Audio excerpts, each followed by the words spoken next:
He added that Pekka doesn't make decisions alone. The CEO also made it clear G2 never planned to sign Simple, saying basically that Simple was out of shape and no tier 1 org would sign him. What's funny about this whole situation is that the community didn't hold back. Analysts and personalities were also pretty skeptical, pointing out that eyewitnesses shared very different stories. Also, former Cloud9 manager Sweetie Potts joked about how M0nesy was almost sold to Cloud9 for about the same price as the 3 full Aurora rosters. And right in the middle of all this drama, there's Ocelot, the ex-CEO of G2 and one of their major shareholders. He's just chilling and watching G2's stock price as it goes up with every scandal. Ocelot said that G2 is one of the biggest esports orgs in the world.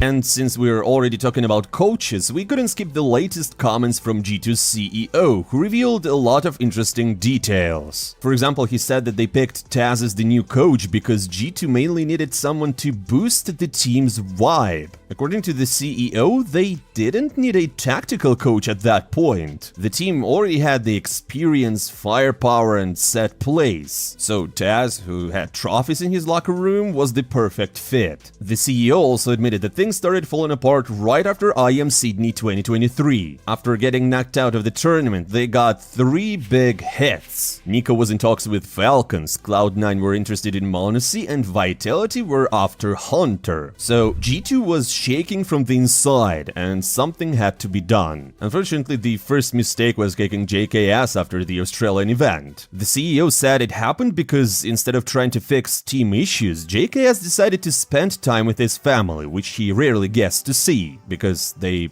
basically live in Australia. And you can imagine how hard it is to travel here and there all the time for JKS. But blaming JKS for that? I don't know, guys. The CEO also said that before kicking JKS, they supposedly asked their whole team for their opinions. But according to M0nesy, Nico, and Swanee, no one actually asked them. At the end of his speech, the CEO asked people not to hate him or Pekka, saying, "We're all human and we all make mistakes."